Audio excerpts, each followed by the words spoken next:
Hey everyone, Christopher Ruocchio here. All of a sudden here, back with sort of a surprise stream here.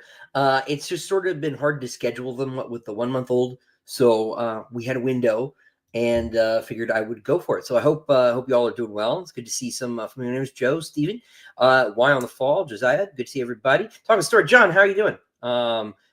James halfway through Howling Dark. Awesome. I hope he is enjoying it. Cool. I like read half the comment for some reason. Bro, losing my mind. Literally just finished Howling Dark. Yes, that'll Josiah, that'll do it. Yeah. Hi everybody. Bill Emery's good to see you. Good to see you. In case you like missed the video, obviously book 7 is done, which gets air quotes because editing is the hard part actually. So everybody's like been congratulations, and like, oh no, it's like actually we're far from over. But that's going well. Actually, I'm about done with my first step. I like to go through and deal with all the little tiny problems that the editor had and cut as much as I can the easy way first, and then I'll go back through and I will deal with the hard stuff, the translating. That's sort of the intermediate phase, actually, intermediate stuff, and then I'll go deal with the hard stuff, like the big, like, oh, rewrite this chapter, rewrite these 3 chapters, that sort of thing. So. Is it safe for someone who is about to start on Empire of Silence next month to be here? May Madness, yeah, broadly speaking, almost never really is there like a major spoiler question. And increasingly, I try not to answer those because it's actually probably not in my best interest to explain too much. In the past, I've said too much, but yeah. So Casey, busy watching basketball. So yeah, I understand. I see how it is. We'll see you later, man. Um, but um, but yeah, so no, it should be safe. If there's a spoiler question, I have a spoiler Chiron I'll put on the screen. It looks like this, and that way you know to mute your camera until I take it away, or mute your speakers. Sorry.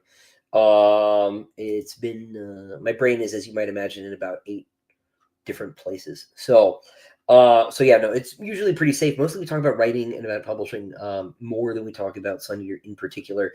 And if we talk about Sun Eater, it's usually in sort of broader terms. That being said, there's always a chance that like a little bit of something might leak in. So if you're very, very allergic to spoilers, just that a character exists or, something like that, that might sneak in, right? You'll hear names and things. So, yeah. Anyway, cool. Well, it's good to see everybody. Let's see. I'll scroll back up. It's nice to be able to do one of these and not have to sign a bunch. The Broken Binding signing is done for the reprints of books 1, 2, and 3. Link for those, by the way, is in the description down below if you want to pick up copies of the Broken Binding editions of the first 3 books. Second printing, there are still some available. They're making noise about doing a third printing, but the third printing won't be signed because I figure 16,000 is enough books to sign at once. So really 8,000 sets. So that's enough to sign, I think. But there are still some of the second printing available if you want to grab them down below. And also there's a link to pre-order Shadows Upon Time down below if you want to just get it from Amazon. That is cool. However, if you would like to get one signed, you can do so at quailridgebooks.com. A lot of you know the drill already, but if you are new, Quail Ridge Books is my local independent bookstore, and I sign books through them.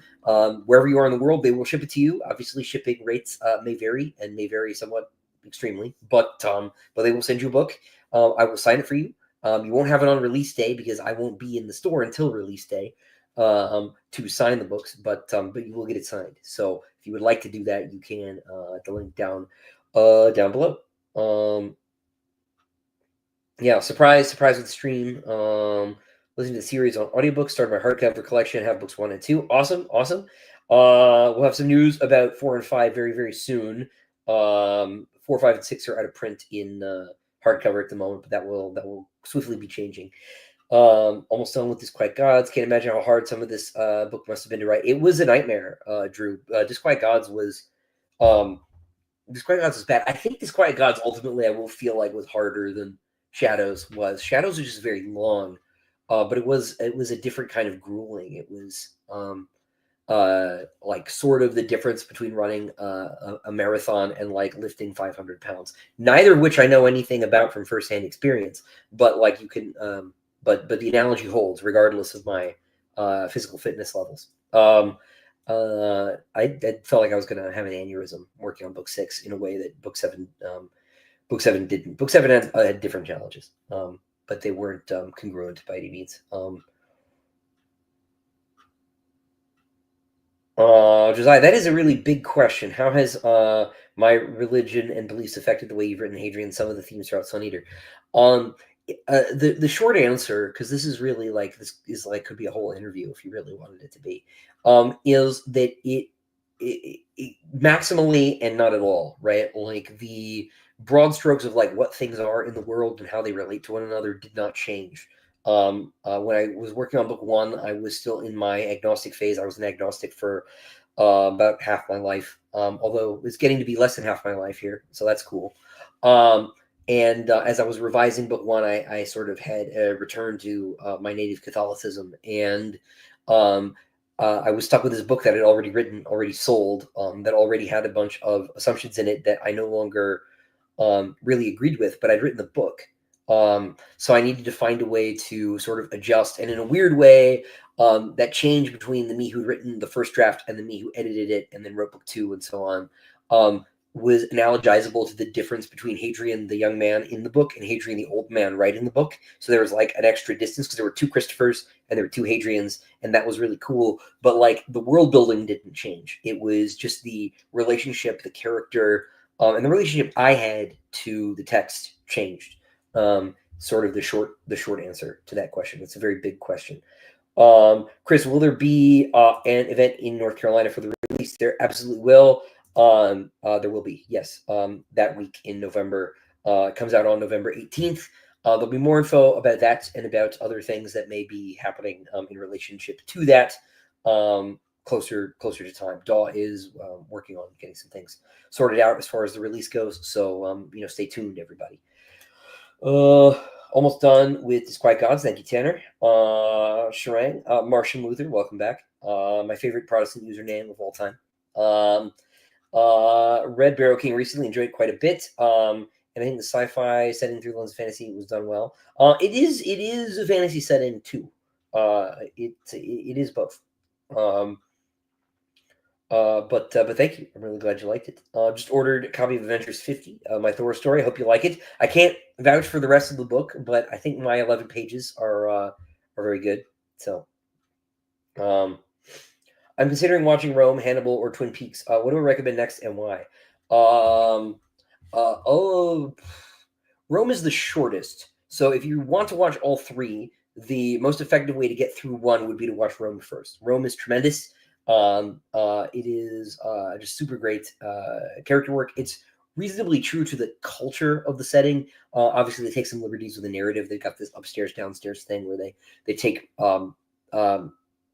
Lucius Furius and Titus Pullo and sort of turn them into whole characters with families and stuff that we just like. All of that's confected, right? Our sole source for their existence is Caesar's Gallic Wars, right? It's a couple of paragraphs about them, right? And they turn into whole characters, but they're great, man. The cast is so good.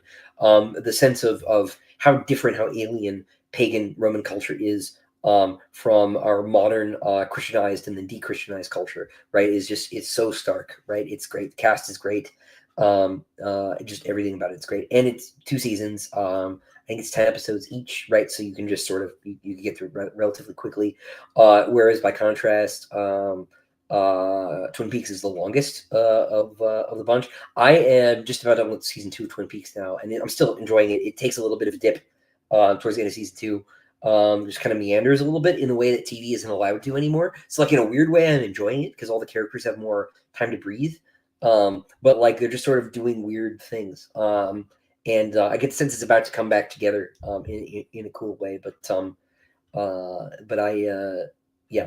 really enjoying it still. But I would do Rome first, just so that you can then consider the other 2. Let's see, we got a super chat here. Baker, thank you for the super chat. Can I share any insight on how Sam Rukin was picked to do the audio? He matches Hadrian so perfectly. I honestly can't because I was not part of that process. I was just told, hey, this is the guy who's doing it. I had never heard of him before at the time. I don't think he had done any full novels. I think that I was the first full novel that he'd done. He'd done a couple novellas, or he'd been a narrator on like a team of narrators for a book.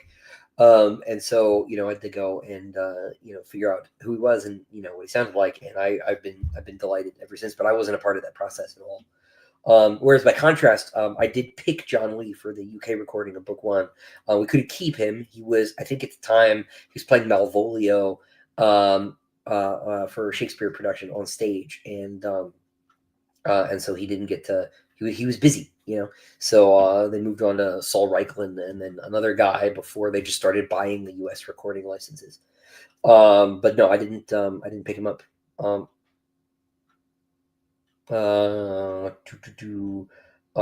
Any news on the Howling Dark Diamond Edition? There is no real news. I have not been able to get a lot done. The artists are still plugging away at it now, and we had a little progress on that front, but I haven't been able to get back to the text at all since I'm working on book 7.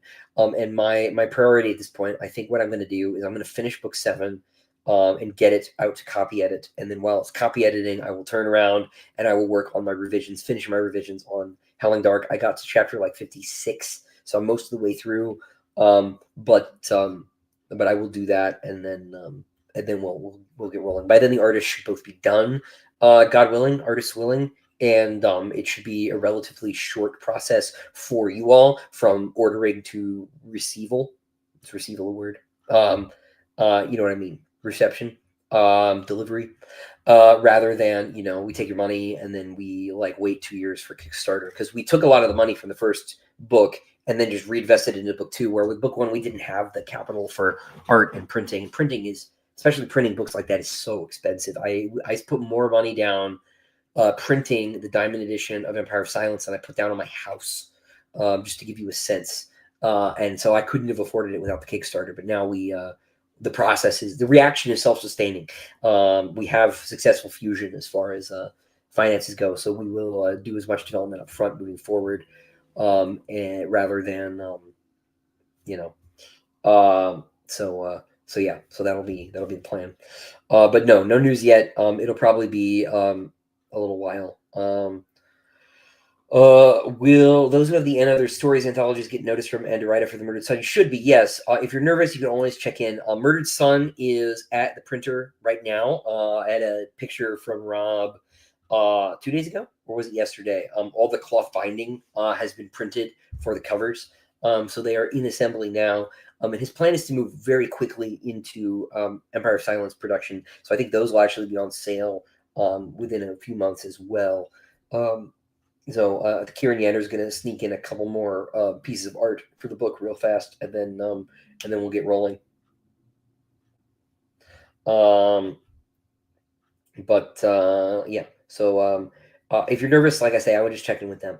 One question: will I release Tales of Sun Eater on other platforms besides Amazon?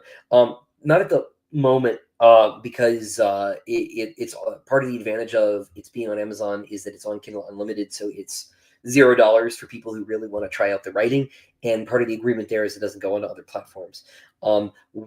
This is partly why what will happen is the stories will get printed in an omnibus, right? So those 3 volumes plus a few more stories will be combined in a single volume that will have a different title, and then those ebook only collections, the Tales 1, 2, 3, those will stay on Amazon for free if you're on Kindle Unlimited, and the stories in their proper form in the omnibus, right, will be available not just digitally but in print and hopefully on audio as well. And since that is a separate title completely, even though it contains mostly the same stories, it could go anywhere, and that's the plan. This way, I leave those ebook releases there very cheaply for people who want to sort of try out my writing. That way I have control over those titles and people's and the pricing on them, so that I can get people to come into sort of the ecosystem of reading my work. Whereas then the nice version, the omnibus version,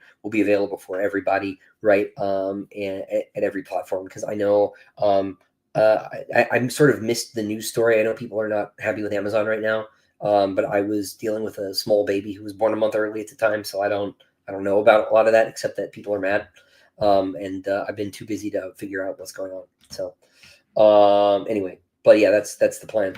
Any plans on selling figurines? No plans, but I would like to. Now the nerds know how to pronounce Selene. How do you pronounce Berenike? Technically, to pronounce Berenike.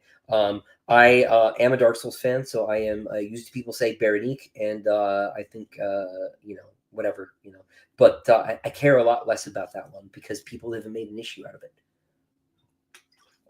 I found today where I had another pronunciation note for Selene's name in book 7, so I'm watching y'all. I keep pointing at my picture on the screen instead of at the camera. Very bad about that. Anyway, any chance of an art book? Yeah, it'd be cool. I would love to do that. Yes, the Diamond Edition of Howling Dark will have a larger font size. This is one of those things, I'd never done this before, so I looked at the digital proofs, and they looked fine because it was on a screen and it was bigger than normal size, and neither Steve nor I caught it. I didn't know to catch it, frankly. Yeah, so yeah, no, that was the one thing I was not happy with it either. When we got the books, I was like, "Ooh, this is going to cause a problem for anybody whose eyes are worse than mine."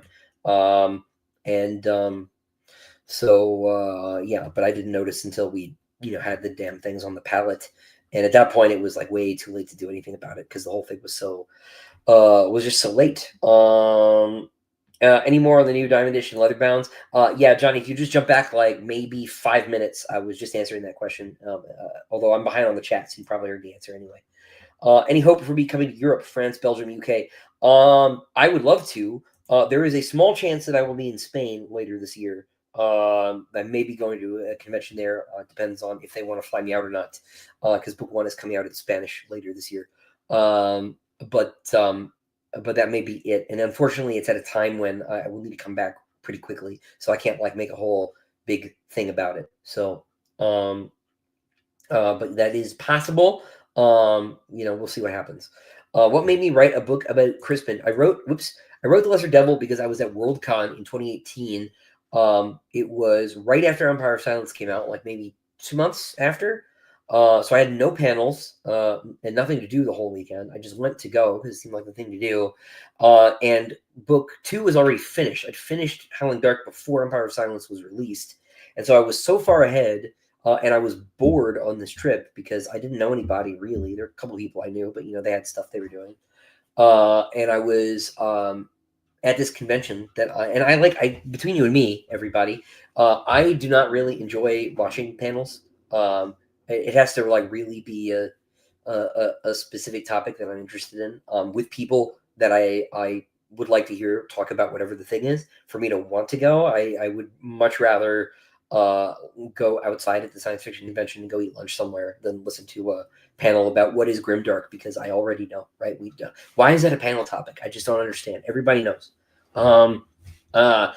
So I was bored and I decided I would spend my time on this business trip writing instead. So I wrote a huge chunk of The Lesser Devil, something like half of it on this trip. Once I got there, sitting in the convention center, ignoring people, and then on the flight home because I just didn't really have anything to do.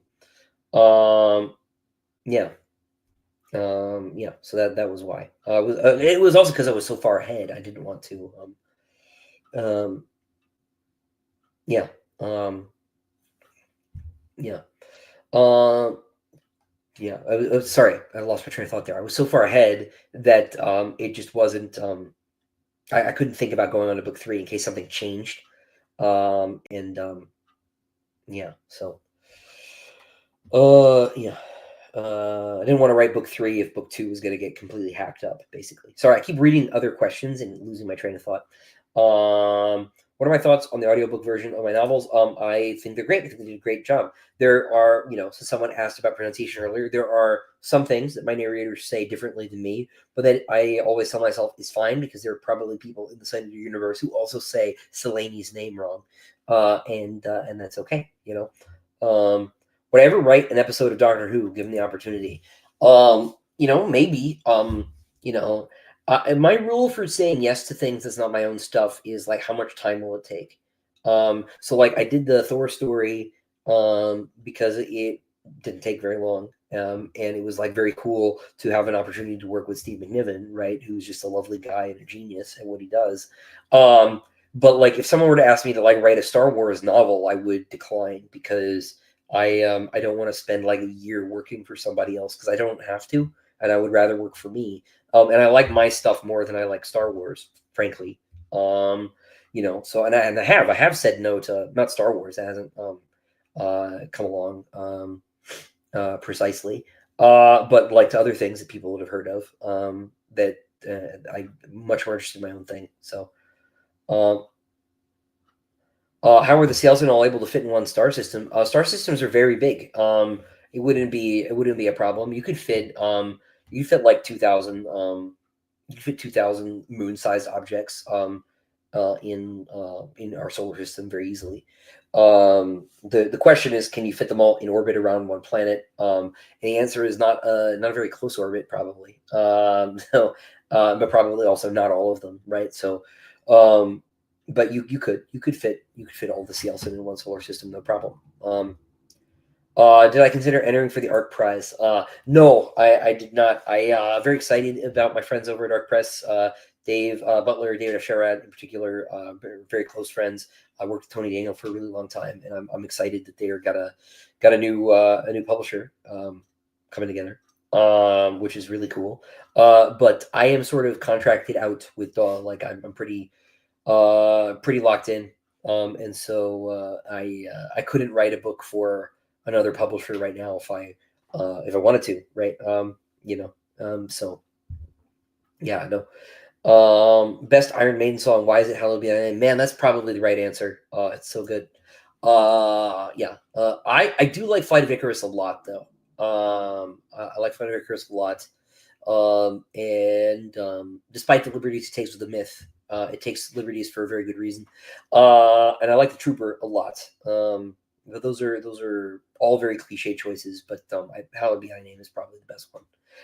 It's got that just sort of narrative flow that they do so well, but it's like maybe done best in that song. They're great, obviously, right? Love Iron Maiden. Um, uh, I do really like Empire of the Clowns, though, just to pick one that's like a less popular, obvious choice, right? Because like most of the later stuff is kind of, I'm not so sure. But I really, really like that song. It's like 20 minutes long, but it's just so great. Um, Brady says, I find it difficult to have the words flow, and I'll sit there and tinker with sentences. Feel so mechanical. Any advice? It is probably partially just to do a writer thing. But the best thing that you could do is read what you're writing out loud. And you can do that a sentence at a time. But it's probably better if you write a bunch and then you stop and then you read it out.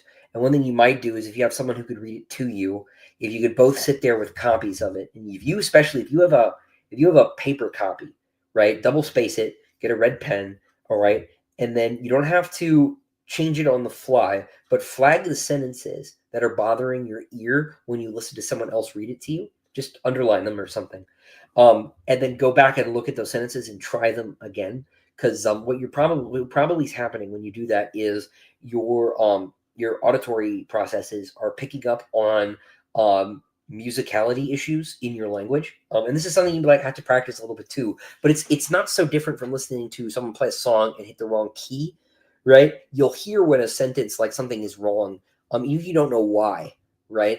And because there is a rhythm and a music to every language, right?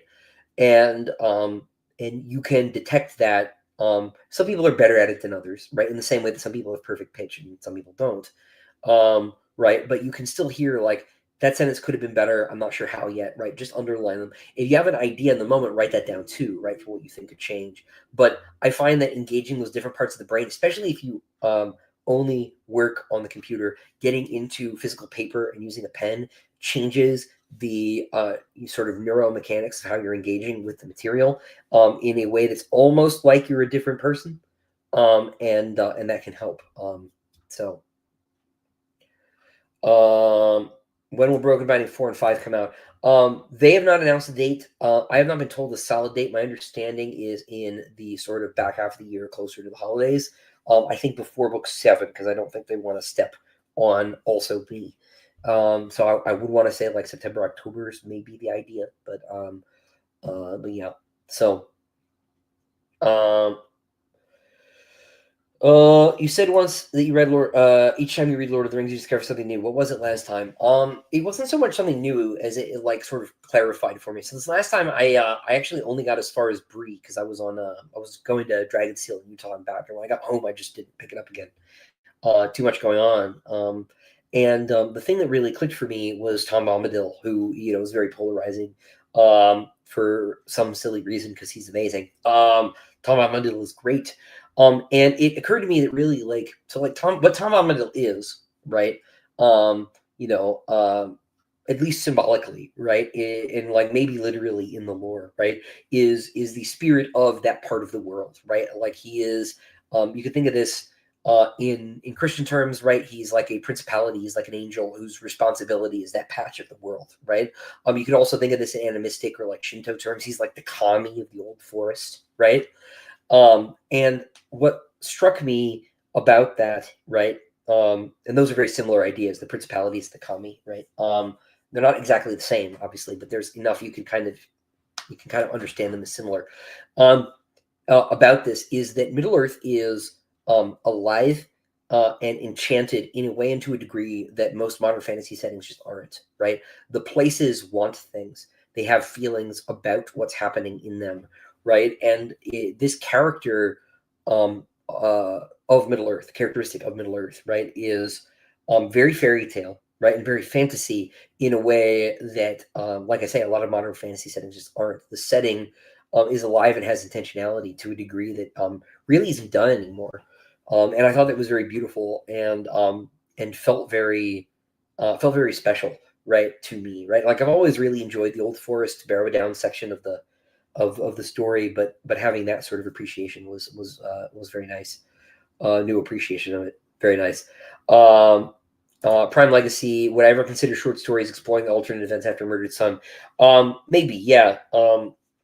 Maybe, although at this point, right, the problem is that like it's not as fleshed out as the real version of events is, and so I would mostly be having to make up stuff as like I'd have to make up a new timeline, really the old timeline, right? Because I've moved so far from where I was when I was writing that. And so it's more likely that I will write more just sort of guidance stories, non-canon stories, to use the Japanese word, like Prince of Man, like Pits of Imesh, and than it is that I would necessarily continue um, that the Murdered Son timeline, because like it's probably a better use of my time precisely to do new things and to move forward rather than to like go back and go sideways. Does that make sense? Hey, Udi.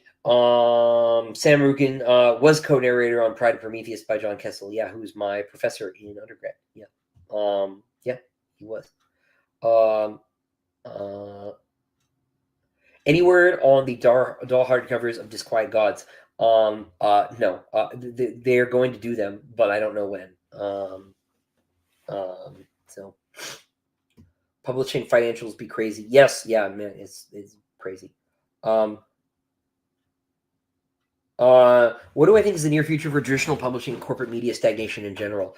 In general, outside of publishing, I don't know if I'm qualified to really make a determination, right? Because it seems to me that I was wrong about traditional publishing, and that like basically everybody has been wrong broadly about traditional publishing, and people have been predicting that it would all just sort of crash and burn and die. By now, basically, or if not by now, very soon. And while there are things that are happening that I find unpromising, right? That are troubling or difficult in some way. Um, I am very heartened by the fact that Barnes and Noble is opening 60 stores this year, right? And some of them in places that have never had a bookstore before, right, in America. Now I can't speak to Europe or the wider world in any great detail, but the American market, at least traditional publishing, looks like it's doing better and is doing not maybe not better than it ever has, right? But it is going through a bit of a bull market. Things are getting a little bit better, and partly that's being driven by BookTube, by TikTok in particular. It seems like a lot of these titles becoming memetic, viral, trending is driving people to bookstores and is sort of re-energizing a bookstore going culture.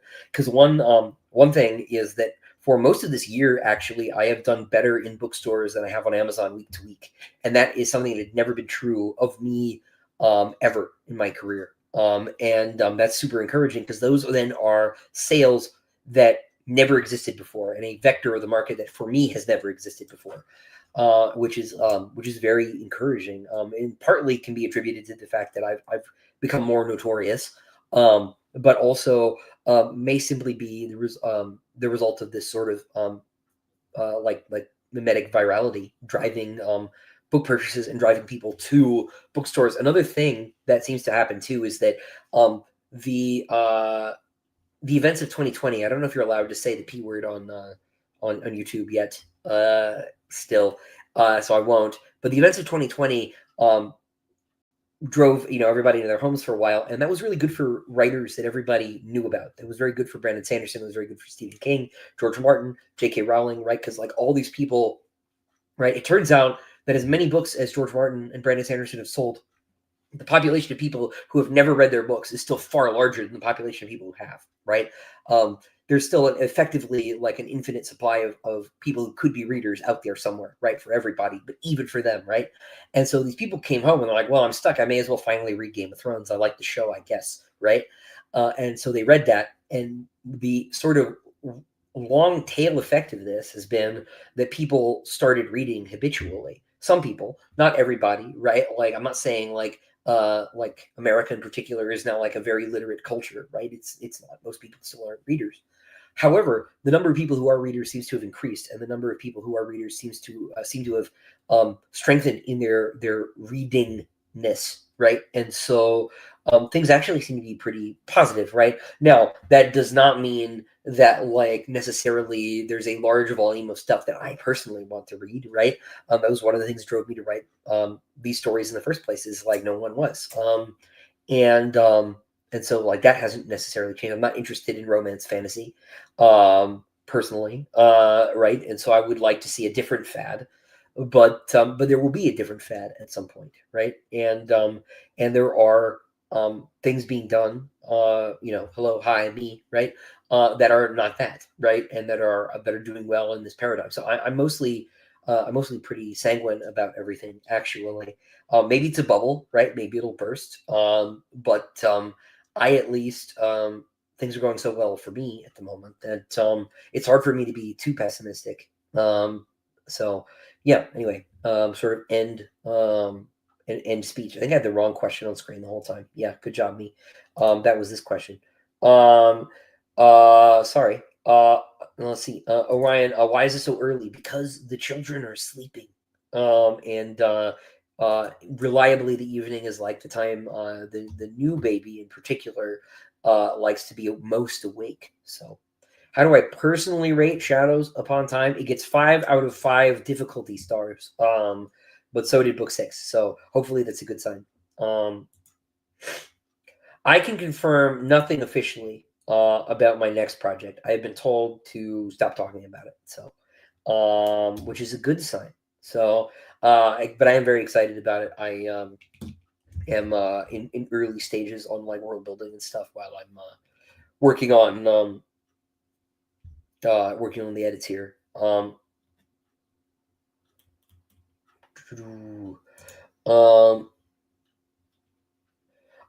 yes, Derek, there will be more Sun Eater stuff. Just the next thing won't be Sun Eater. The next thing will be its own thing, and then maybe after that, I would like to do some Sun Eater standalone novels and do some sort of smaller things and just get ideas out of my head. Because one of the cool things about finishing this is like I suddenly have like processing power that's not being devoted to Hadrian, and my brain feels quite different. Even though Hadrian's not finished, already a lot of the cylinders have stopped firing on the Sun Eater project because I just don't have to get up and write 2,000 words every single day of Hadrian. Although that's going to restart next week. I'll get into the part where I have to start rewriting chapters and things. Um, Do any of the Sun Eater accents correspond to those in our world? Not directly, but they're descended from languages that exist. The language of the Solon Empire is um, a combination of English and Hindi, the same way that English is a combination of Anglo-Saxon and French, right? So there's an extra layer that gets laminated onto English to create the English um, of Hadrian's time with Galstani, right? Which is just a gigantic mess of a language at this point. But for example, by a similar process, Jadian is a lamination of Farsi and Arabic and Spanish to an extent, and Greek to an extent. Mostly Farsi, Arabic, and Spanish. Little Italian. Sometimes I just like the Italian word better than the Spanish word, or vice versa. But yes, the human languages are all supposed to be descended from current existing languages, but I'm not a skilled enough linguist to really do that correctly, so I sort of cheat a little bit. Um, um,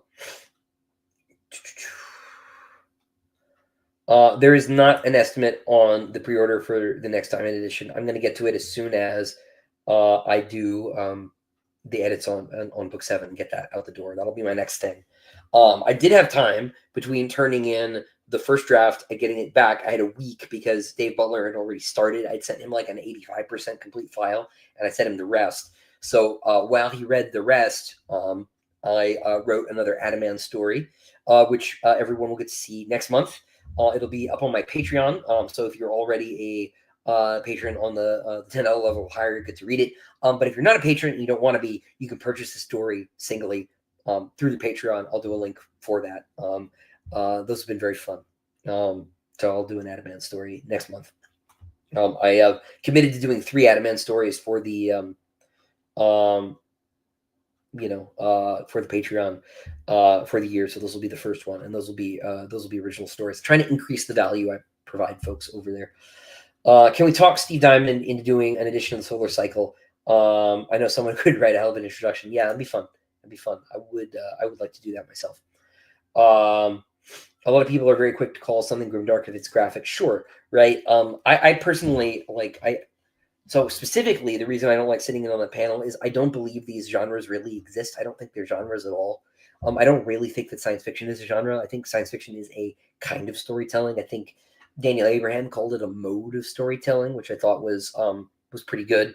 A genre is something like biography, memoir, adventure story, romance in the non loving sense of the word romance. Although maybe that too, maybe.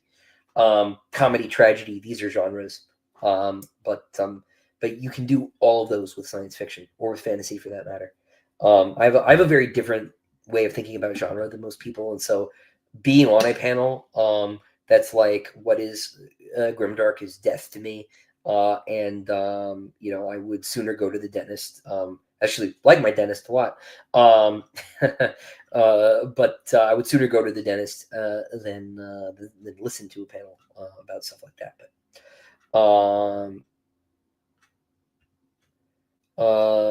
yeah, calculating all those orbits would not be great. But it would be a relatively small matter to put 2,000 moons like at something like the orbit of Mars, right? Like you'd have to spread them out a little bit. You have to spread them out a fair bit, but getting them all to sort of cooperate is a huge problem for sure. But like, there's space. There's a lot of space in space. So Fear of the Dark, also great, but like we could just enumerate like every Iron Maiden song that at least was before Brave New World. No, sorry, Brave New World after the Blaze Bayley era. In which there are only a couple of good songs.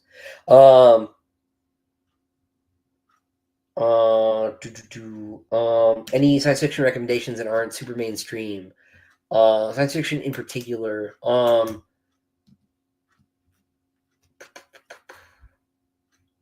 Because most of my obscure recommendations are fantasy usually.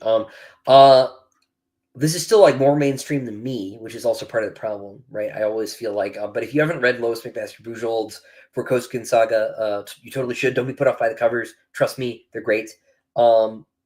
But read those. There's like 16 of them, and they're almost all amazing.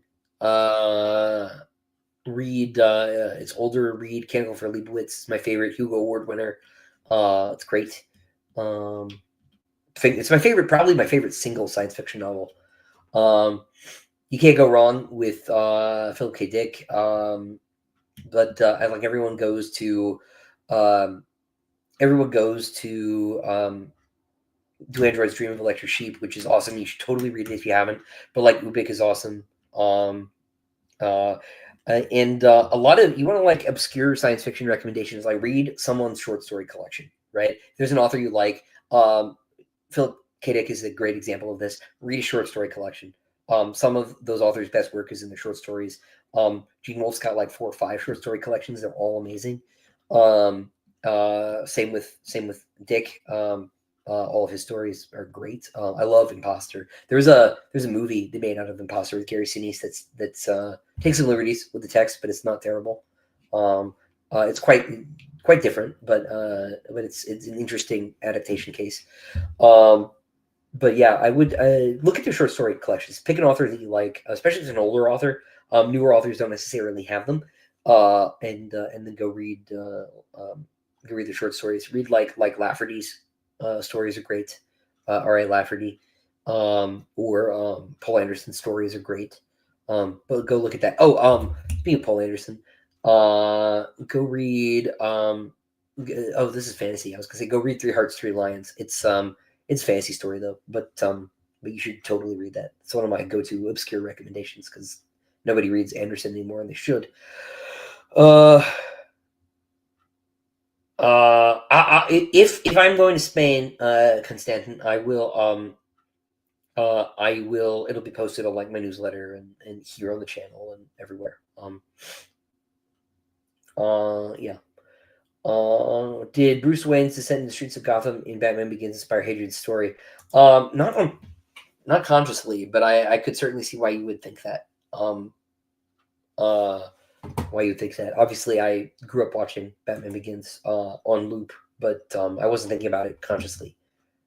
There are domestic pets in Exciting Universe. It just never super relevant. There is one guy who has a bird in book 2, but it just never came up. Mostly Hadrian's like in military vessels where that would not be possible. Right, your cat would not make one trip, and they're probably not going to freeze it for you. So, yeah. My mouse died, I think, which is not going to be.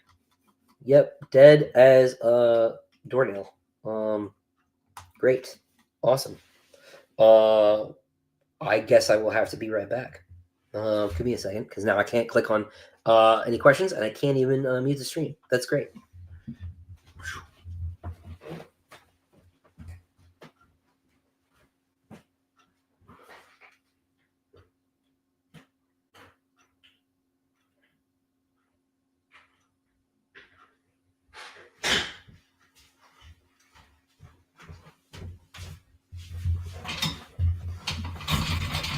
Fortunately, the batteries are not far. That's a first. That's never happened before. But yeah, apologies if this has been answered before. Any plans to combine the novellas in an omnibus? Yes, I would like to do that.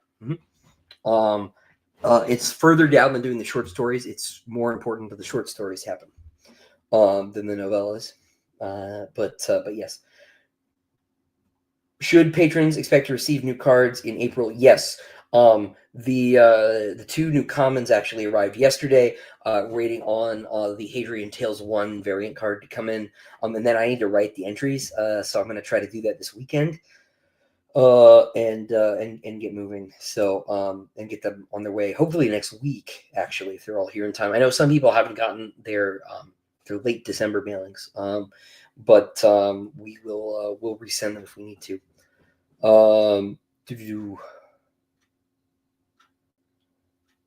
Let's see. But yes, that'll happen. Second question: you've spoken before on working on rhetoric to improve writing. Any suggestions on improving overall writing prose for amateur writers? Any other suggestions? Well, really, like your rhetorical style is your writing, right? So, like any other advice I would give would be like an umbrella under that, right? So, like there's questions of how you do that, and traditionally, the way you would do that is to write sentences using a particular rhetorical trope, which is different from the kind of tropes that you're familiar with. I believe it is where the word comes from, though. Something like sentences that use tricolon, right? Which is A, comma, B, comma, and C, period, right? And there's like variations of that where like each one gets bigger, right? That's tricolon ascendans, right? Tricolon ascending, right? So it's like, every day, every week, every year. That's an example of tricolon, right? Ascendans specifically, right? So there are like dozens of these ways of writing, structuring sentences. And so what you would do is you would like brute force write like a bunch of examples of them so that you become practiced in the art of writing that kind of a sentence. So when the mood takes you in writing to employ one of those techniques, you know how to do it. And then the other thing to do is that listening exercise I mentioned. The best thing to do is to listen back to. It doesn't even need to really be your writing, right? You could have an opinion about someone else's writing that you think could be better, as long as you really know what you're doing, right? You could practice, rewriting paragraphs, because like if you listen to you listen to a book and you can sometimes get this. You're like you'll listen to a sentence and then something will sound off and you're not sure what it is and you have to go look at it. And it's very hard for me to describe this process because it's something that I've just done so much of at this point. I'll like listen back to my own writing, or mostly at this point I'll just mumble to myself, right? Which I don't recommend you do. I recommend you speak as clearly as possible, like as close to imagining you were reciting at church, right? For an audience, right? So slowly, loudly, deliberately, so that you can hear any goofs you make, because it'll catch a lot of typos, but it'll also catch a situation where like you just like the sentence just stops making sense, right? Or the sentence you realize, oh, instead of like runs quickly, I could say dashed, right? Or you catch something like that. It is useful. So like you'll hear people say like never use adverbs, for example. Never is too strong a word in this case, even for me, to paraphrase Treebeard. But uh, it's useful as an exercise to go through and remove all the adverbs and use stronger and more particular verbs, right? So you could do stuff like that just as a practice thing, because sometimes you totally want to use an adverb, but you need to develop a sense of when that sometimes is. Was it maybe the absolute inspired by the gateway process? No, I do not know what that is. Monsegur is my favorite Iron Maiden song. That is a hot take, but I respect your hot take. I have not listened to that one in a long time, so I'd have to go and see what you think. I really like Mother of Mercy. And it's like not is that on a matter of life and death, which might be the worst album. But have I gotten a chance to see Nosferatu? No, I have not. Hopefully soon. If you had 3 months, like I said, the new baby likes to be maximally awake between the time her older sister goes to sleep and the time that I go to sleep. So that would be ideal TV time. It used to be ideal streaming time, but I am streaming now because it is not presently, and I needed to do a stream for this month. If I had 3 months where I could do nothing but study some topic in science or technology, which topics would be most useful to inform my future writing?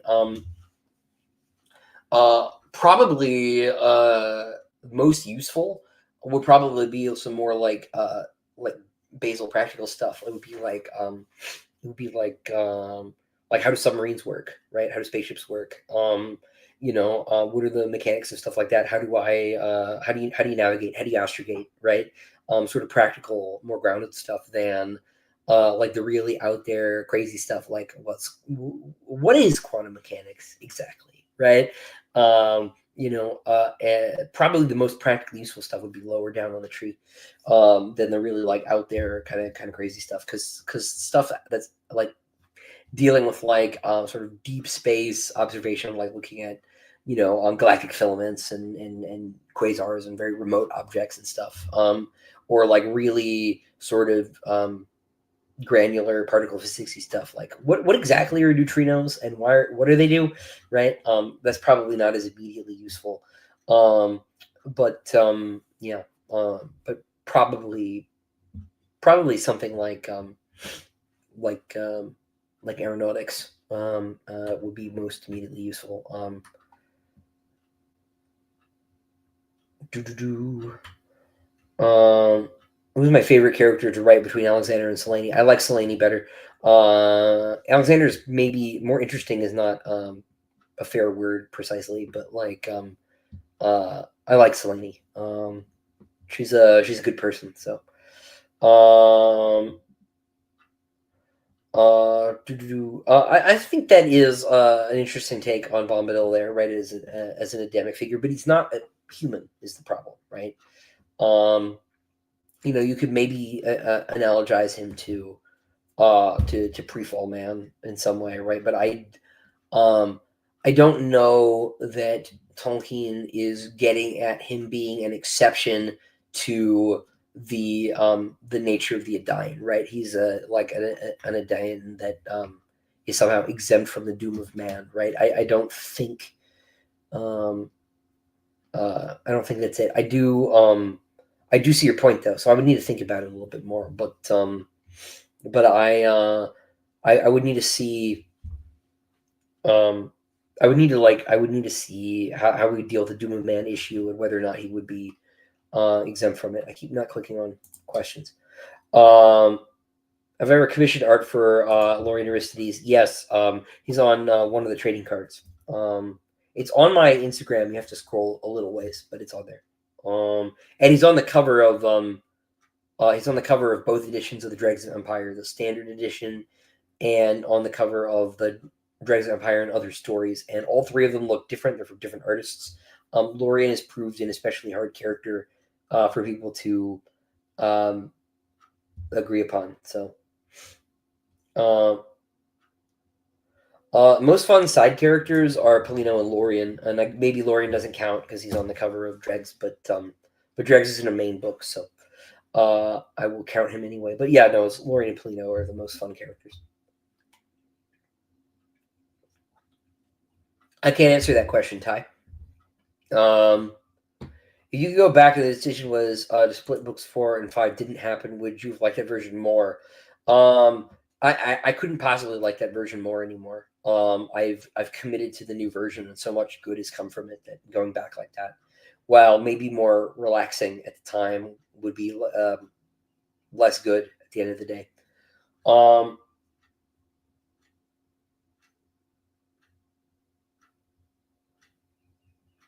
yeah, I was briefly part of that chess boom there. But I was watching way too much chess YouTube, and it was getting in the way, so I had to cut it out. Um,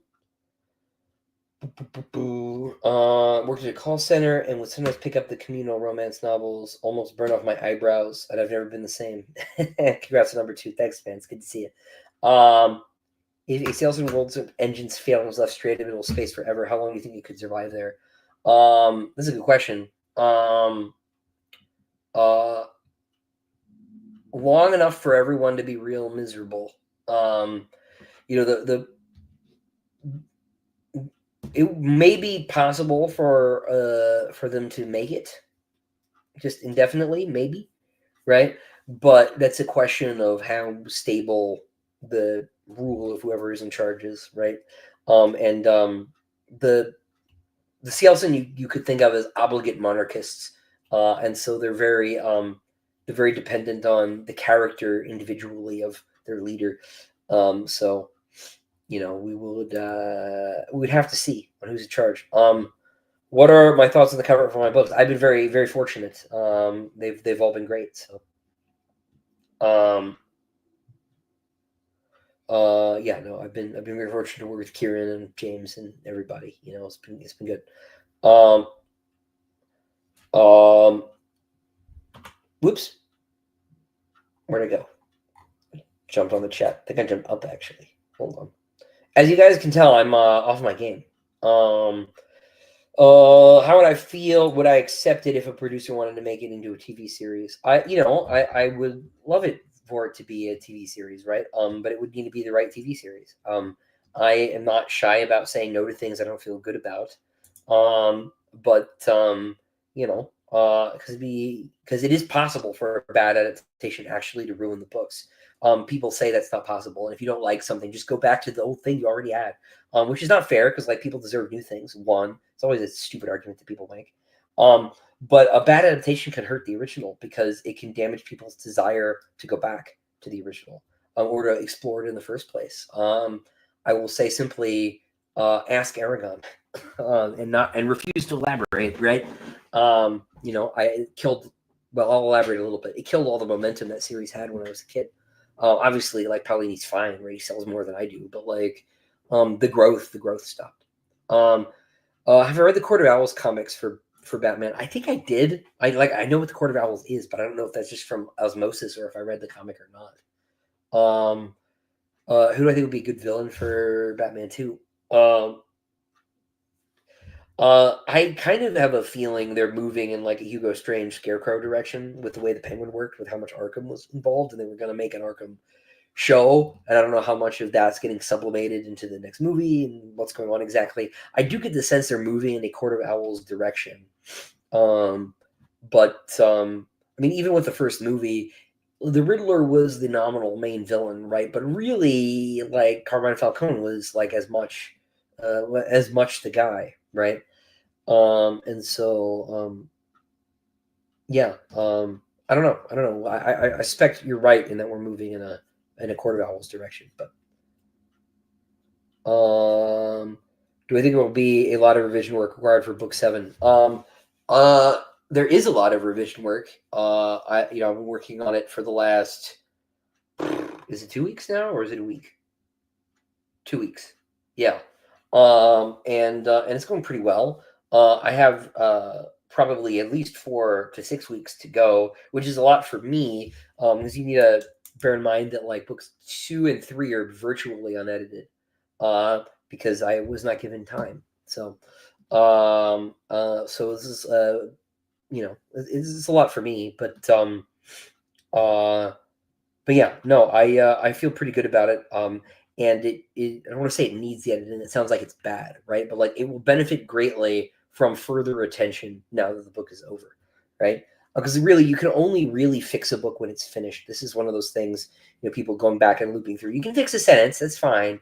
I'm not making an absolute declaration here, but you shouldn't be revising chapters and moving things around until you're done, because you won't have a clear picture of what you've written until you can see all of it in front of you.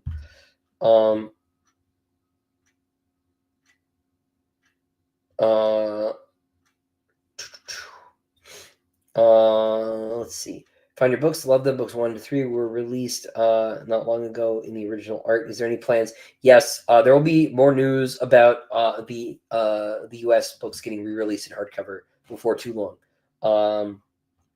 Before too long.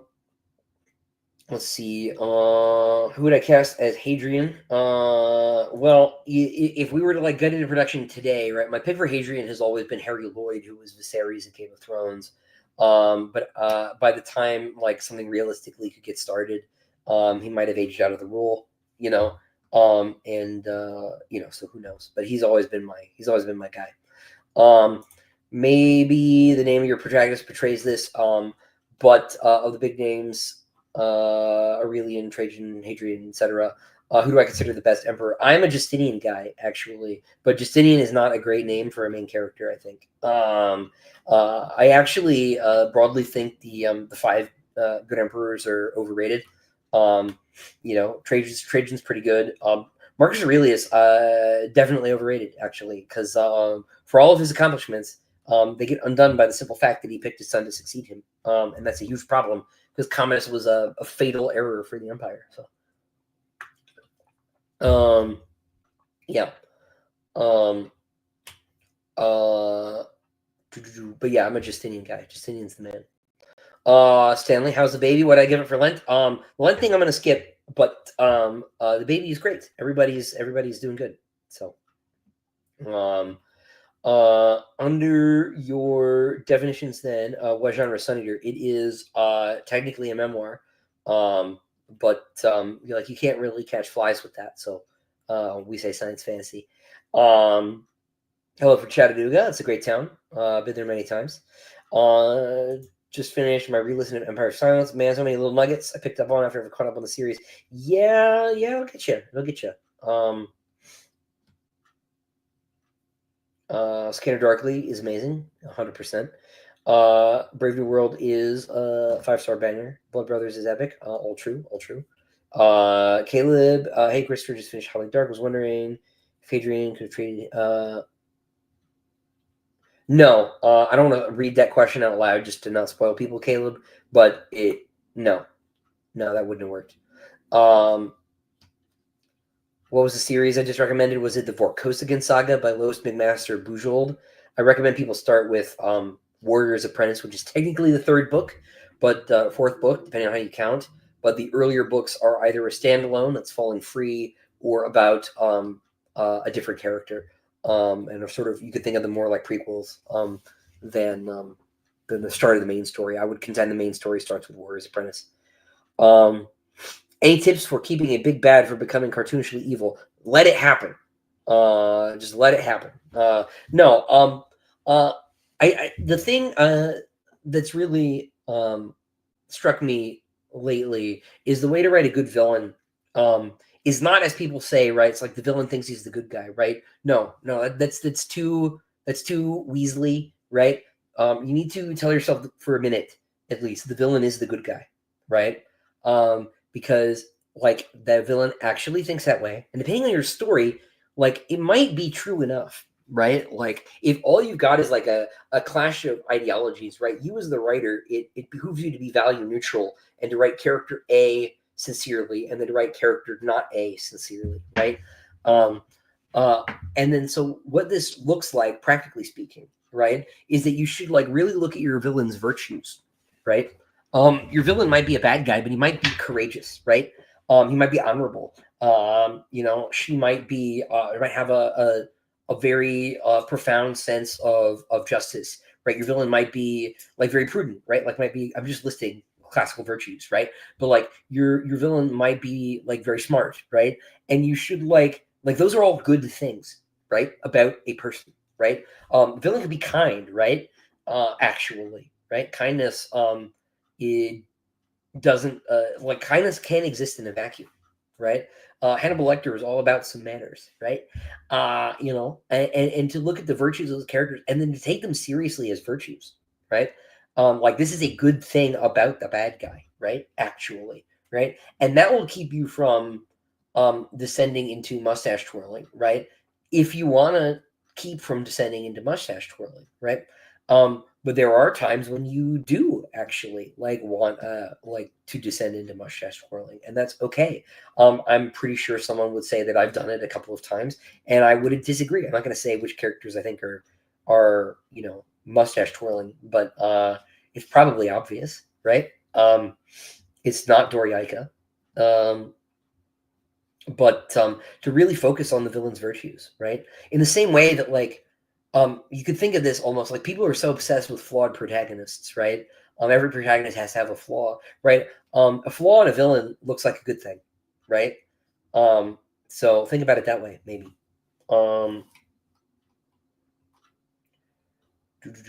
Can't pre-order the last book EDU for Kindle. You're probably looking at the US edition, right? If it's got the US covers, the one with Hadrian going like this, right? That technically cannot be sold in the EU. And so what if you and I could be wrong about what you're looking at or anything, right? So if you look at your earlier books, you might have the other copies on the other covers on your Kindle editions. In which case you have to wait for the UK printer who has legal license to sell in the EU, right? For them to post their book for pre-order. So it'll just be a matter of time. The UK publisher always follows behind the US one because the US publisher is really my main publisher. They do all the editorial and developmental work. The UK publisher buys the finished pages and then prints them, and then has a separate distribution deal with Europe and then with really the former British Empire. Publishing the empire never really fell. UK publishers have jurisdiction over Commonwealth territories and stuff. So,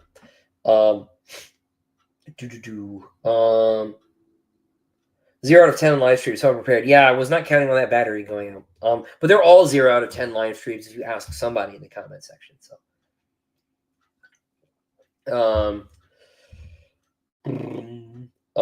which short story and novella are my favorites? My favorite short story is Knowledge because it is actually short.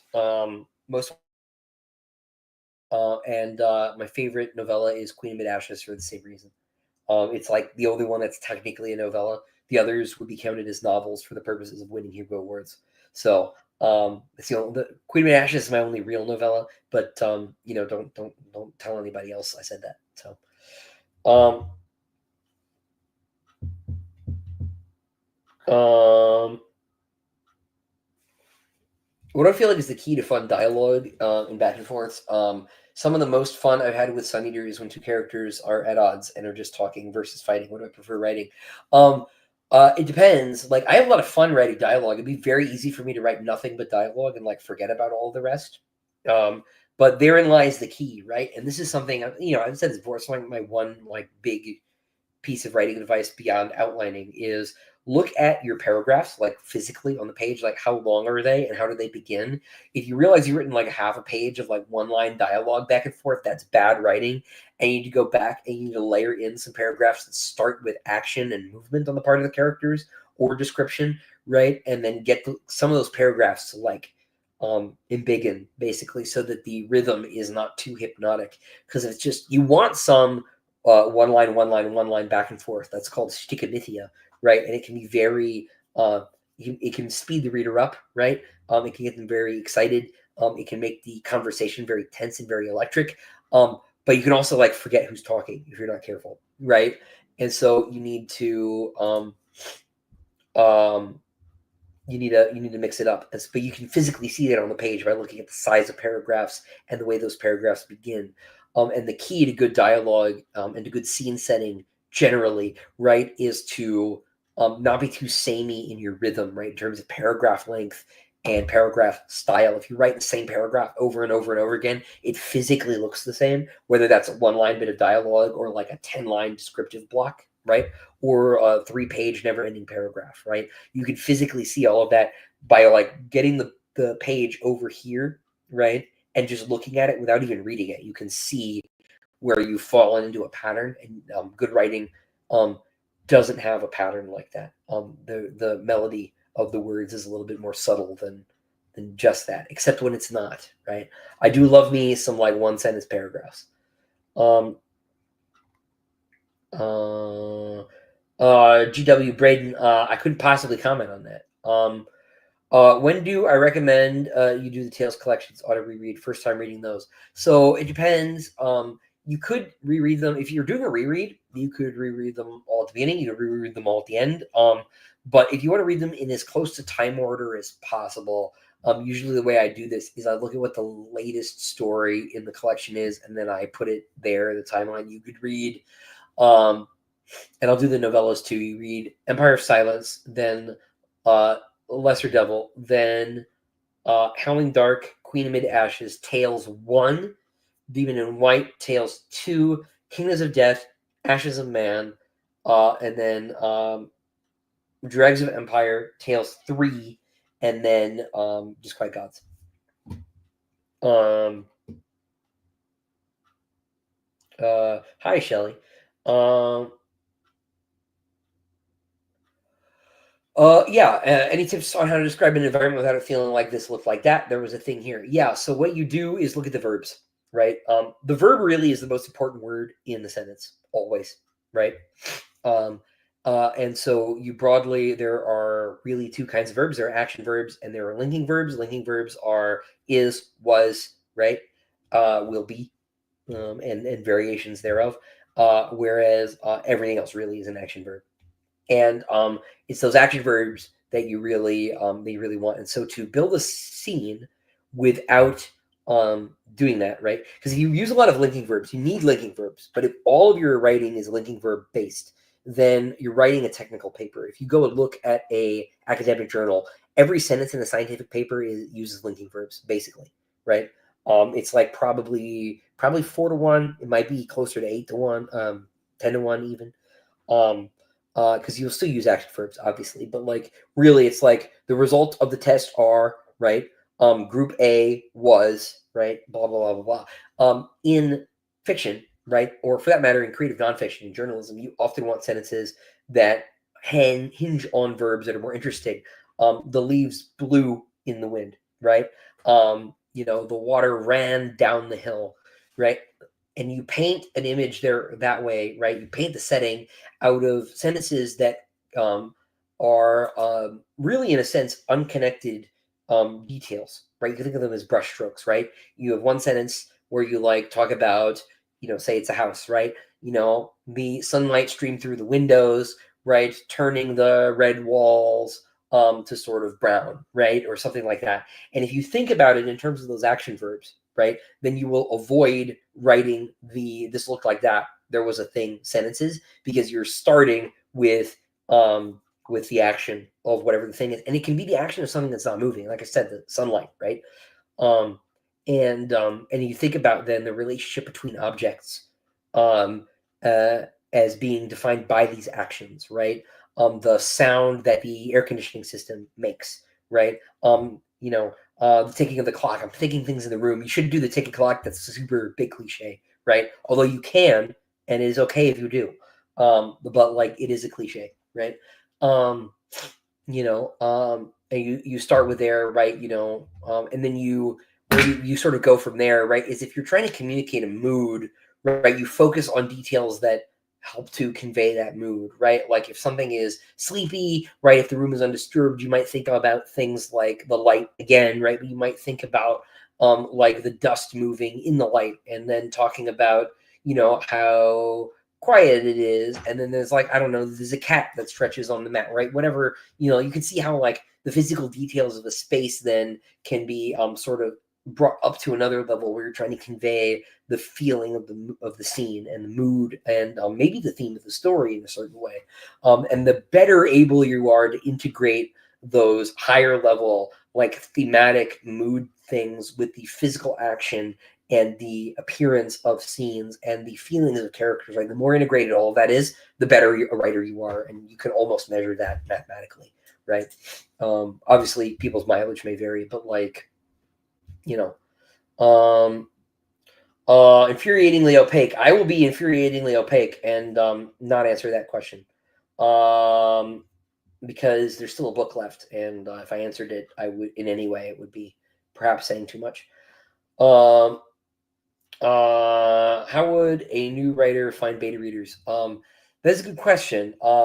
So almost all of mine, and I don't have that many, are they come in like three flavors. One is old friends from writing class in college, and another one is old friends who wanted to do it, right?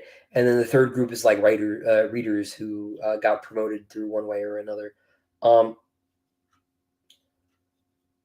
um, and Yeah. So, sorry, it's not an interesting question. Um, but yeah, it's hard. It's hard. I would maybe look around like online and see if there's a community of sort of like-minded writers that you could sort of fall in with. That might mean the situation is more reciprocal. None of my beta readers have things for me to read. Um, and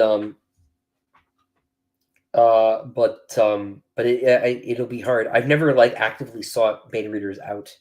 I just either had people sort of stick around or ask. So it's that I'm not maybe the best guy for that, Stanley. So I played like 10, maybe an hour of New Vegas. So I'll just meme and say Caesar's Legion, obviously. But I was a big Fallout 3 guy, and that's like the only Fallout I ever played in any serious way. Um, will a publisher work with a writer if you keep your gender-based and sexual orientation a secret? Um, well, you probably can't keep your sex a secret because you're going to need to give them your like tax information, right? Now, maybe you have an agent. Um, maybe if you have an agent, you can sort of obfuscate that to an extent, right? But the odds that your publisher is going to know are relatively high, right? but like theoretically you can. There was a writer we worked with, I won't say which one, at Bain, who is not a real person because the real person is apparently like involved in government and in some uh, obvious and substantive way. But you know, so we didn't get to know who that person actually was. But the book was cool, so I'm not gonna say who it is, uh, but yeah, so maybe, but I think it would be very hard for you to be in that situation. Of course, as far as the other ones go, you don't have to talk about your ethnic background at all. People can maybe guess from your name. And you certainly don't have to talk about your sexual proclivities. It, depending on the context, it might not be encouraged, right? It's not appropriate professional talk. But anyway, love for Alistair, very cool. Very fond of Bassander Lin. Reminded of a belligerent Roman general. Any historical inspirations for Lin? Not that I'm cognizant of, but possibly. Papa Noble, I hope you're doing well. Absolutely enjoyed reading Empire of Silence. Saw it a small independent bookstore in the middle of nowhere. My question is, what are some of your inspirations? This is the big one. Obviously, Dune to an extent. You'll forgive me if I skip the like long story about how and why, but I really really love Dune, but I had like a disagreement with it, and I wanted to sort of go back and forth with Dune thematically, and sort of go from there. That's really the big one. Tolkien is my single biggest influence, just in my life generally, and as a writer in particular. So those are the big ones, along with like Gene Wolfe to an extent, Dan Simmons to an extent as well. Both of those are later influences relative to Dune and to Tolkien, but those would be sort of the big ones. Which non-Hobbit, Lord of the Rings, Silmarillion, Middle-earth book is my favorite? Children of Húrin. Most of the later ones like don't really count. But any thoughts on the ARC Prize $10,000 contest? Yeah. So basically, really, all it is, right, is so for people who don't know, ARC Press is a new science fiction publisher. It's opening up, and they have a contest to the winner gets $10,000 and their book published. So really, it's like a way of bringing writers in. And the thing is you have to write a book that's like near future science fiction. It's about America in the tricentennial, I think is the premise, right? And so it could be anything. Like it's a very broad sort of topic. They want a book that sort of speaks to that theme, and I think is broadly like America is a good thing, actually, right? I think it's like positive. And if you win, they'll publish your book, and you get a $10,000 advance, which is a pretty standard sort of publishing advance. It is a way, I think, to sort of gas up the idea of submitting to them, like making it a prize. But the prize is that you get your book published, which I think is cool. So, but yeah, so I think it's cool, and I'm really excited about ARC. They're gonna do some like different things. They want to do some stuff that's like a little bit more crowdfundy. They want to do stuff that's a little bit more like sort of like like online business model stuff. And so I'm hoping people always complain about publishing not innovating. So hopefully some of their innovations work. And if nothing else, Tony and the two Davids are all three great editors. And so I think they'll get some good stuff. So I'm very excited for them. Like I said, I'm unable to work with them for contractual reasons. I'm locked in, but yeah. Retired Navy here. I'm curious what use for your research into such matters for the Sun Eater universe. Some things are dead on. Well, I'm glad. I really osmosis. I worked at Bain Books for 7 years, and so many of the writers they work with are veterans, or at least are military adjacent in some way. Like there's one of the Pornells, Philip, works like for I think for the Pentagon, doing like wargaming and with some like intelligence guys and stuff, right? So like I just listen, right? Mostly. to them, talk about stuff and like what it's like um and whatnot. But I have like the last person in my direct line that was in the military is my great grandfather. He fought for the Kaiser, so it's not a military family. Us, so it's not my Italian ancestors, obviously, but yeah, no. So I have an uncle who's in the Navy, but I haven't talked to him much in a while. Um, but mostly it was from working at Bain, and like reading some of their books and stuff. I very fond of David Drake. Uh, wasn't precisely a mentor exactly. Dave and I didn't talk that much, but I really admired him, and was he Army? Yeah, he was Army, but just being around those guys, right, and sort of just listening to them and the culture and stuff. Yeah, I'm glad that it rang true, because that's like a huge part of human experience that I actually have you know, uh, nothing touching on directly. Um, Let's see. For sci-fi fantasy that is more literary, like my books, do you think self-publishing is viable? Do you think self-pub is more or less reserved for conventional genre fans? Self-publishing, of course, is viable, right? It's a question of how you do it, and and I'm maybe not the best person to speak on this, but there are multiple sort of strategies for how you can approach self-publishing, how you can promote your work in that space. Because really, what it is what self-publishing is ultimately is simply a means of making your book purchasable to the widest possible market, right? So it's a question of marketing, and how you roll out your material, right? So like obviously everybody knows the rapid release model, right? For indie stuff, the idea is you write maybe shorter books if you're a really fast writer, whatever, right? Maybe you don't spend a lot of time on them, right? And you like put them out every 3 months, every 4 months, whatever. You just always have a new release going. That works really well. But the question is really about figuring out where your readers are, and if your readers are interacting with books the way that you're presenting your book. And so you would need to do some research to figure out exactly who you're trying to reach and how you would reach them. Um, but I don't think that your book being more literary necessarily prevents you from succeeding as a self-published writer. It's just a question of how you do it. You might, for example, have more of a success if you invest more and you do like crowdfunding, for example, right? And you can really present the book at like a higher price point, right? If there's the thing about a literary title, that you're trying to present it as more worth somebody's time, right? That's like literary's brand, right? And so actually charging more money for it, for example, right, indicates that you think that you're selling a higher value product, right? This is largely what traditional publishing is trying to signal with the prices on their ebooks, for example, price on their books generally. Um, and the reality is that people actually will pay those higher prices, right? It's just a question of how do you convince them that what you have is worth it, right? So you would need to do maybe more research up front, right, and more work up front, getting like blurbs from the right people, right, and maybe you put more money into art, you put more money into development, and so you have a more polished finished product that communicates that you've written something that you feel is more polished, right? Than something that people could just sort of read and toss, right? Because a lot of indie titles are designed to only be read once, right?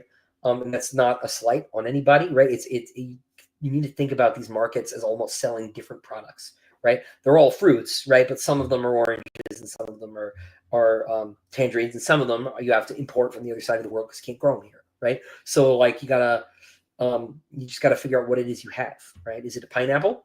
If it's a pineapple, that's really great. Pineapples are cool, right? But you got to make sure you're selling somebody who likes pineapples. Hopefully that was helpful. I think the fruit analogy went a little too far. So you've got a super chat here from Connor. Thank you.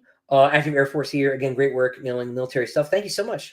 Just downloaded all the audiobooks for my upcoming deployment. Well, Godspeed. Stay safe out there. And thank you for your service. When it comes to the upcoming short story collection, will I revise any of the stories? Yeah, probably they'll at least get like recopy edited at the very least. I don't know if you know as far as like rewriting them structurally, I would like to. Sorry, I looked at another question and spaced out. I keep doing that. I need to like not look. I'm just gonna do one of these. But Yeah, no, I don't think I will change any of the stories substantively. I might the one exception is Fire in the Sky. I always felt like ended very abruptly, and it was partly because I had like a word cap, and I like got to a place where I could make it work. It really feels like that story should continue for like another 2,000 words, and it may very well. I may do that, but beyond that, most of the short stories I think are just fine where they are. Um, but um start got another super chat. Shazbot, any chances of eventually releasing special editions around the same time as the regular editions of your future works, like simultaneously? Probably not, because my agreement basically precludes my doing that.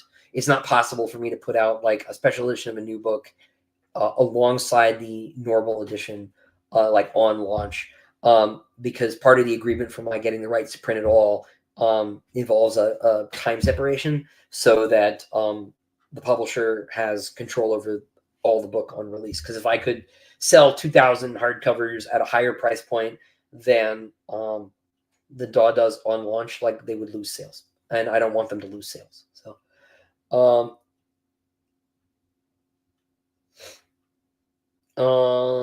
do.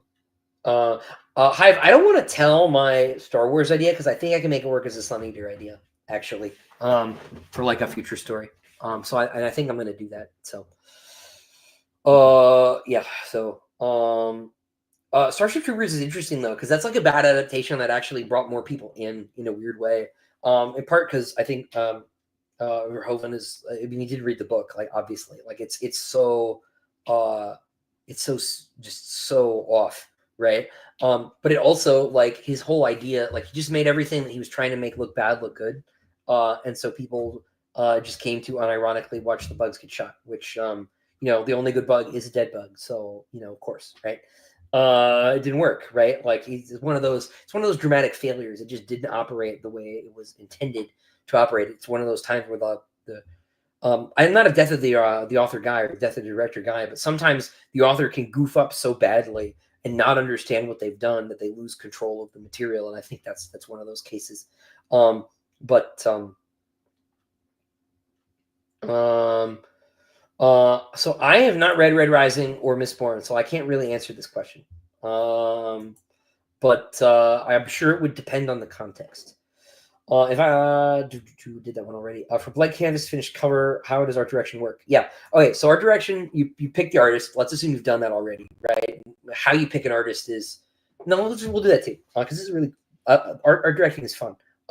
You you try to decide what covers you want your cover to be like, usually, right? Or at the very least, you have a vision for like what you want the book to be like, right? Even if you don't have specific covers you want to riff off of. Say you like want it to look like an 80s fantasy book, right? Or you want it to look like you know like a big literary release circa 2010, right? Which you have like it's like a sword handle, right? And it's mostly blue, right?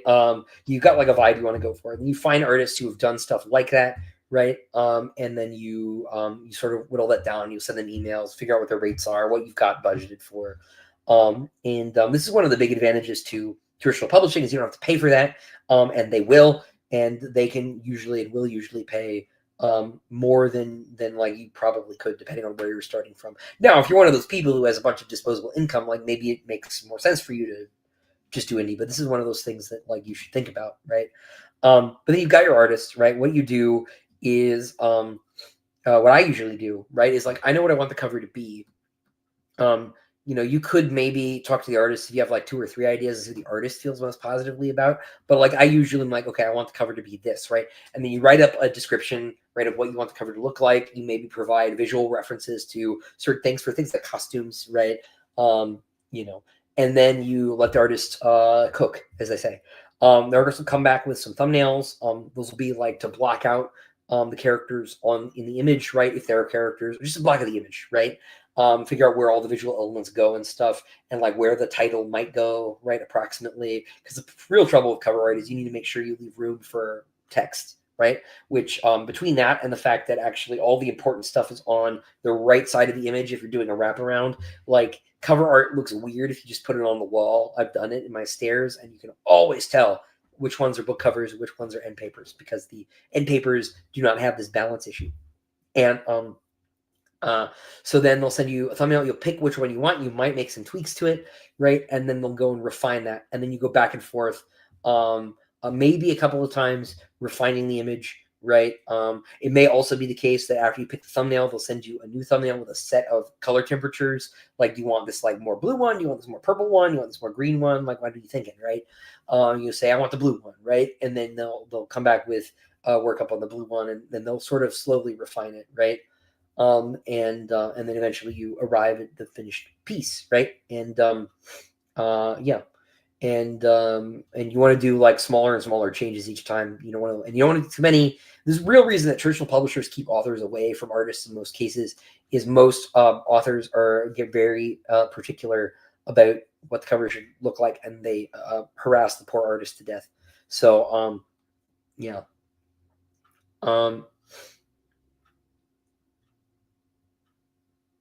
Yeah.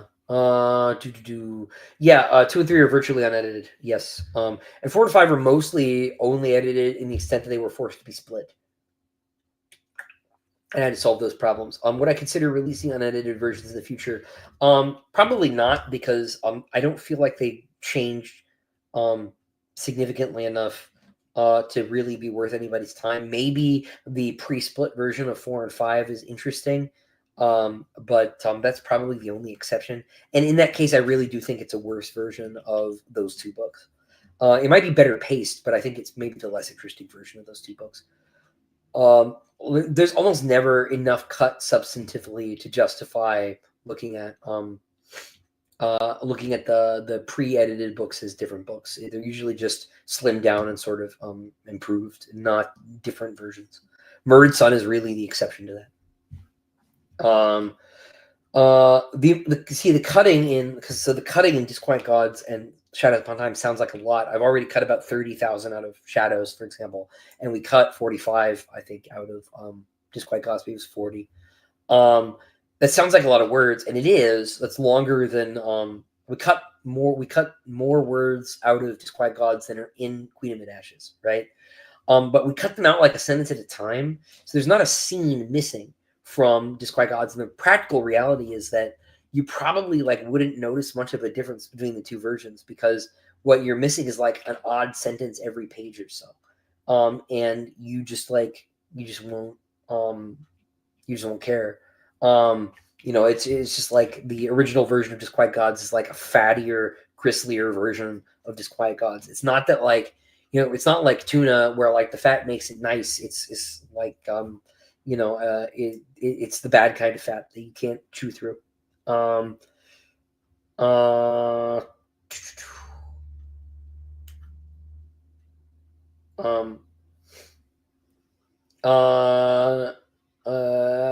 Juan, yes. The first 2 books are already on contract with a Spanish publisher. Book 1 will be out later this year. And I may actually be heading your way. We'll see. Nothing on the books just yet, but they are interested theoretically in my coming out that way, which would be great. I've never been to Spain before, so we'll see. I missed this history question. What do you use as sources? Mostly like sources. I like to look at primary stuff. If there's so what I'll do, I like using the Great Courses, which I think is now part of like Wondrium or something. If I want to learn about a period in the short term, because I do a lot of audio, and so I'll find a professor, right, who I think I sort of click with, and then I'll listen to their lectures on whatever the topic is, right?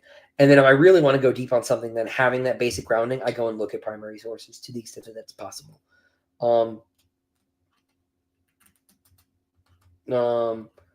Julian the Apostate, boo. He's an interesting character, though. I have a lot of thoughts about Julian, but boo. I agree. Claudius is super underrated, though. Usually, so here's the secret, right? The emperors that the authors are unkind to are probably cooler than they get credit for. This is especially clear in like cases like Domitian, right? Where like clearly the problem with Domitian is that he was not nice to the optimates, to the senatorial class, right? Because like history, it turns out, is not written by the victors; it's written by nerds, and they don't like the people who bully them. And so, they're like, "Oh, Caligula's crazy. He brought this horse in and made him a senator. That's outrageous. What a lunatic." I'm like, actually, he was being mean to you. Like, you were being bullied, right? And so I usually gravitate toward those emperors that Suetonius has less kind things to say about. Which is partly why I love Justinian so much. Is Hadrian saying "Winds Howling" a reference to Witcher 3? 100%. Absolutely. Have I read Greenbone Saga? I have not. I have not. Do I plan on taking paternity leave once I'm fully done with book 7? Probably not, because I basically need to write the next book by the end of the year. So, as Zappa said, the torture never stops. But really, honestly, I'm here all day, every day, so it's not like I'm missing out on my children, right? They're taking a nap right now, and the reason I'm here now is because they're taking a nap. So, although that's probably going to end soon. How long have we been going? Hour and a half. Yeah, very soon. The big one sleeps for like 2.5 hours pretty reliably, but that time is swiftly running out. Well, I do a recap of the novels before the final one comes out. Well, I've done videos here on the channel for 1 through 5, so I need to do one for 6. I would like to improve on those videos as well, because especially the earlier ones, they are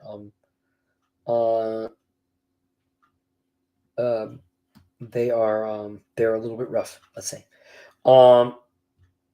I did make that specification for the cover of book 7, Cactus. I thought it would be cool.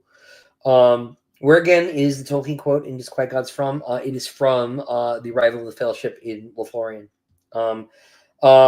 Can you buy Lizard Devils hardbacks anywhere? Not at the moment. I want to do a print-on-demand hardcover, the same as with the other 2 novellas, but the artist who did those 2 covers is busy doing the interior art for Howling Dark for the Diamond Edition, and it's just been going slow. It's a lot of art, so he hasn't been able to sort of do both. So, let's just say that normal people do get paid a monopoly money, awesome possible, and leave it there. Didn't mean to skip your question, but David, I hope you like the series when you get to it. Tadeusz, any thoughts on how the church was portrayed in Endymion by Dan Simmons? I am not super thrilled with it. The first 2 books, it's pretty cool, although I think the sort of mainstreaming of Terra de Chardin's thoughts is a little bit squiggly, let's say. The problem I really have with books 3 and 4 is the addition of new sacraments. This is very bad theology, by which I mean this is not great research. The sacraments were all given to us by Christ, right? And so the addition of new sacraments would require that Christ give them to us. And so the addition of sacraments involving the installation of the cruciform and the death and resurrection of someone by cruciform is impossible, right? If he called them something else, right, then like maybe, right, we could get away with it, but calling them sacraments is theologically, like, it would just never, ever, ever, ever, ever, ever happen. It's the most implausible thing in those books for me, even over the Farcasters and robots and tree ships and things. It just would never happen. The church would never do that. Love Barrow King, thank you so much.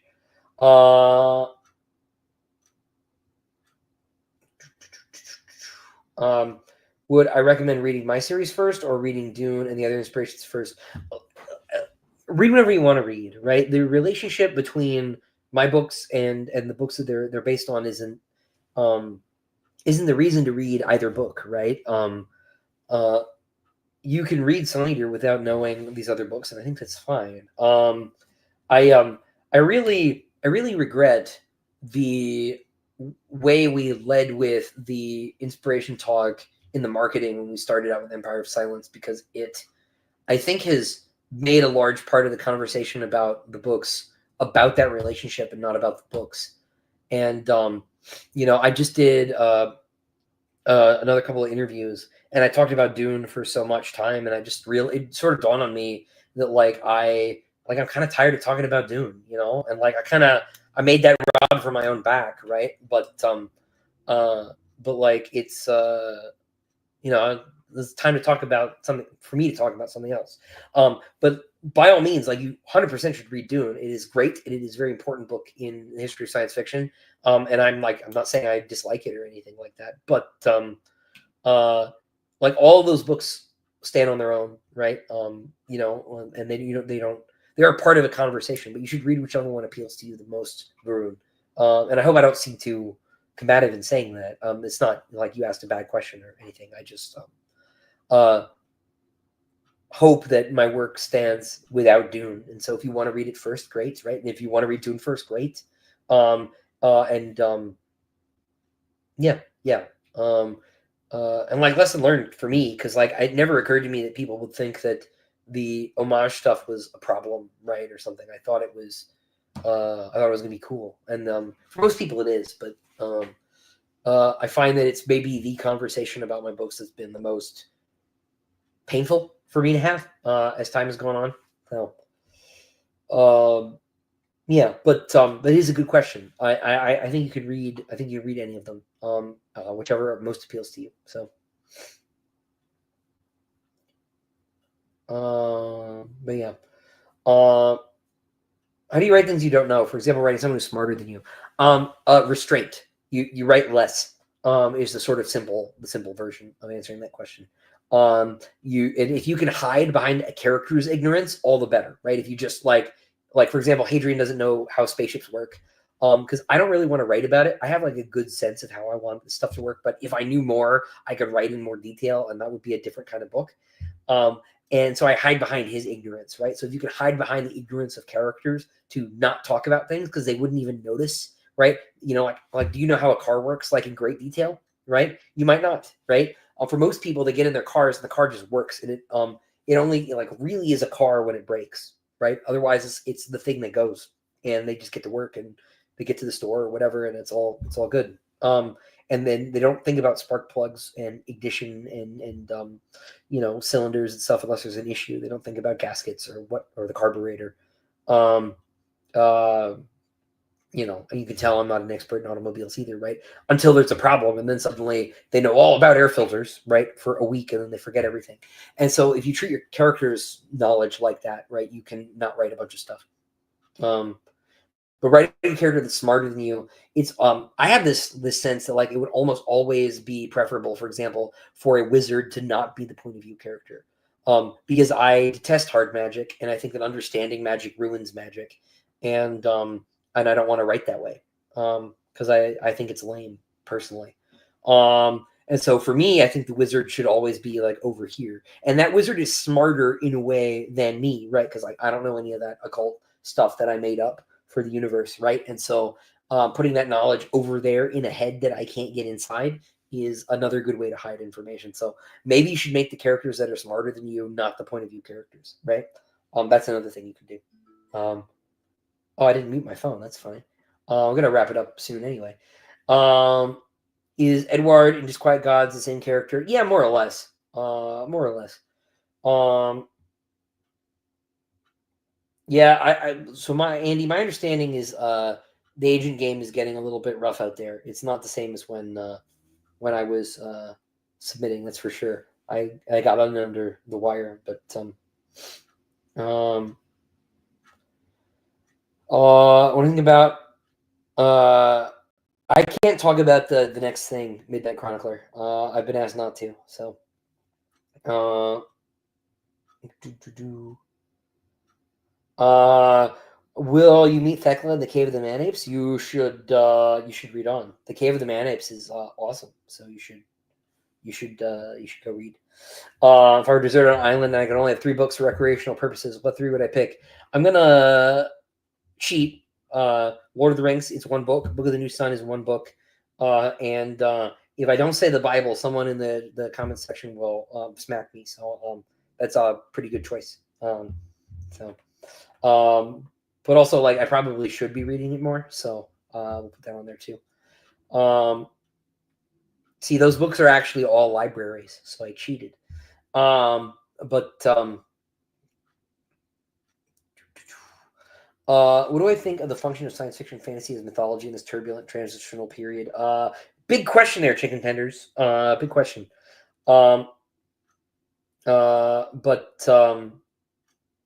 yeah. So I think that broadly fantasy um, has as mythology, like you say, I think it's taken that place for a lot of people because we live in this increasingly secular time. And the weird thing about this, right, is especially with fantasy, right, is I was saying this to Parker, said a case yesterday, is that we've never lived in a time and a context where people consume synthetic mythology, right?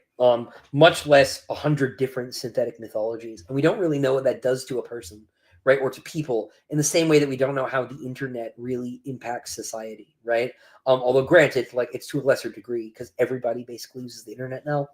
Um, but we don't have a clear sense. I think like one of the things we've lost is this sort of common cultural foundation. Now, partly that's due to like migration being much higher than it ever was before. And I'm not saying that's a bad thing, right? But like it has made it to where like people have a lot less in common with their neighbors, and that has a lot of secondary consequences. Some good, some bad. Right. But like people culturally, in terms of like what they are engaging with, I hate to say consuming, although sometimes that's all it is, means that people don't have a narrative framework in common. It's harder to communicate. Even just talking to older science fiction fans, I have a friend, Ben, who is an older guy. He's been going to Worldcon every year since the 70s, and he just stopped. And uh, it used to be possible to read every science fiction book, and that's just not true anymore.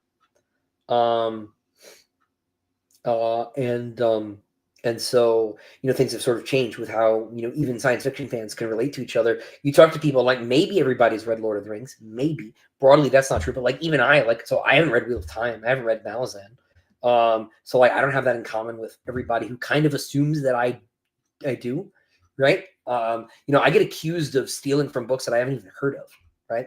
Or things that I've like never touched. Like I have nothing to do with Warhammer 40K my entire life, right? I read one short story on the recommendation of a friend who wanted me to pick up Peter Fehérváry for an anthology, right? And I read that in 2020, right? So I was like 3 books in already, and people are like, "Ooh, you just wanted to write Warhammer." I'm like, not in my entire life. So like people don't have this sort of common grammar narratively, whereas like you go to like 18th century America, right, and like everybody knew scripture, right, and everybody knew the same basic stories, right, King Arthur, for example, right, and it's also never been the case either that people's stories, their culture, right, is owned by people who are alive or owned at all, right. So the fact that somebody can say, that's a nice Star Wars you have there. What if somebody completely ruined it, right? Like it's never been a thing before. It's like, you know, um, somebody just came in and said, King Arthur, yeah, he's not coming back. Like we're not doing King Arthur stories anymore. We have this guy who's like King Arthur. He's the same name, but he sucks now, right? Like, deal with it, right? Like it's never been a thing, right? The idea that like the stories that really mattered to you as a child belong to very often companies that are so divorced from any concern for you personally, right? Is very different, right? Whereas before, like nobody owned King Arthur, right? I'll keep picking on Arthur, right? But like nobody owned that story. Nobody could damn it. And to an extent, it's still true. Nobody could deface King Arthur so much that King Arthur couldn't rise above it, right? But like the fact that like we actually were robbed of, if nothing else, we were robbed of 3 Star Wars films where Luke, Han, and Leia were in the same scenes, right? The fact that like they only have one scene. Leia has one scene with Luke, one scene with Han, right? And that's it, is crazy, right? And we're never going to get it because Carrie Fisher's dead, right? And it won't, the others will be before too long. Time being what it is, right? And so like that's all weird, right? So like, I do think that a lot of the unwellness people feel as a consequence of all this comes from the fact that actually their foundational myths can just be taken away and they can be changed, and that's never been true before, right? And so I think maybe I'm a science fiction writer, but like maybe it's wiser to sort of base your would probably be my best advice, right? I want you all to enjoy what it is I do, but like I wouldn't don't make Sunny to your life, right? At the very least, I could write a book you don't like, right? Be disappointed in something, and like that wouldn't be fun. But I don't want it to be like, oh, now I have to chop off my arm because I put a tattoo on there, right? Like if you want to get a tattoo, that's cool, but like, but yeah, I do think that it's certainly a weird situation that we're in, and I hope it makes sense. It's probably a bigger question than I was able to tackle today, but I'll do my best.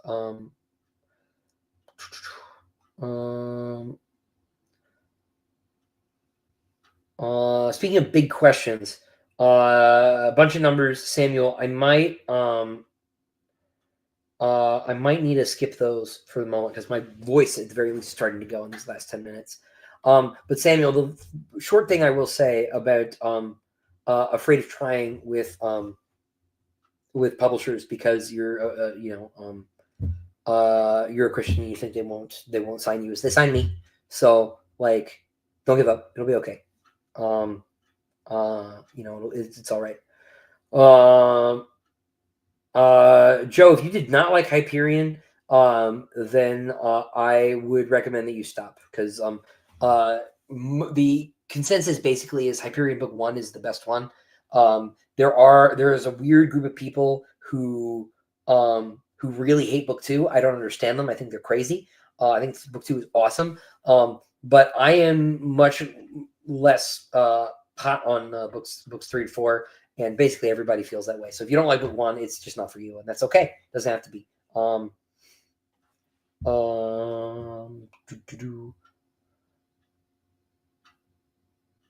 Is the word aquilarius derived from Latin? Somehow meaning pilot? Yes. Yes. Approximately. It's approximately that. I detest the label literary fiction. I detest most sort of ways of labeling books. I find most of them unhelpful.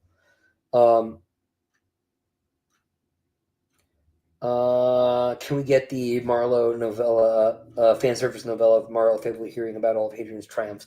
The reality is I have no idea how to write that story. It's not really a story. It's like a bunch of jump cuts, and so I just don't know.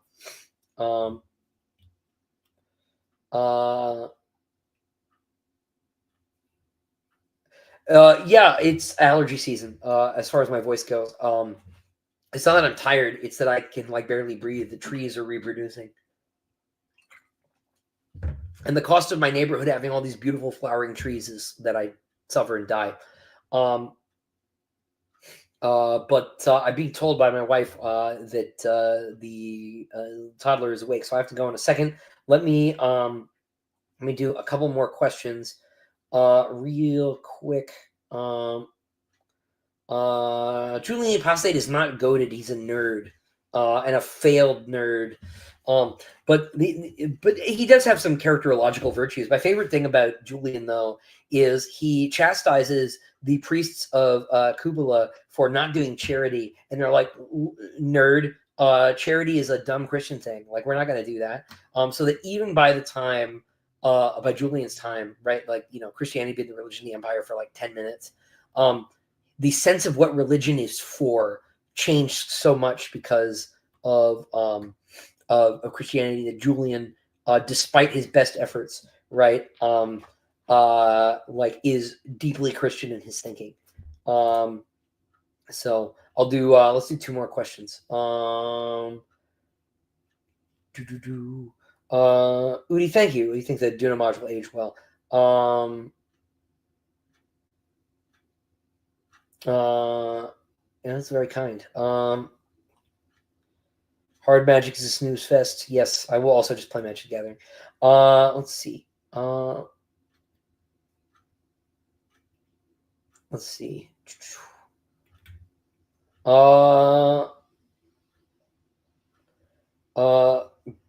Sean, hey man. Best age to get a young reader started on signing year.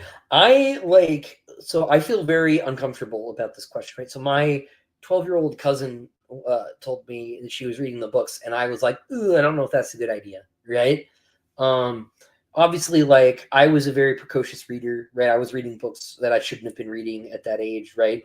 But I like probably shouldn't have been reading them, right? So I don't know. Because like there's some pretty like adult material. Like there's not a sex scene necessarily, right? But like I like don't feel good about recommending the books to someone who's under 18 personally. Um, but you know, you make an exception for the right teenager, but I certainly wouldn't recommend it to like a kid.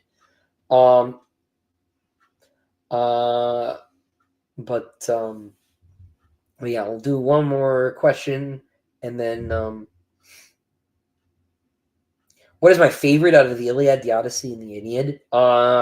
Probably the Odyssey. That's probably a cliched answer, but it's got like the most sort of narrative um sort of focus, I think.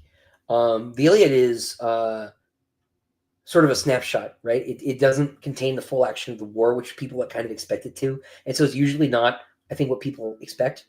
Um, but yeah, and then the Aeneid, I've not had as much time with. I've spent a lot more time uh, uh, on the Greek stuff. But I've read it, I think, twice. That's probably right. Yeah. Okay. Well, my phone is now exploding. My voice is definitely going. So I will end this briefly by saying, yes, I know about the hardcovers. I promise there will be news very, very soon about 4 and 5. We'll get those reprints to you before too long. But try to make my phone stop making that noise. Anyway, but that'll do it. Thank you for putting up with the chaotic, relatively low energy stream. We'll see you all again very soon. And until next time, ladies and gentlemen, farewell.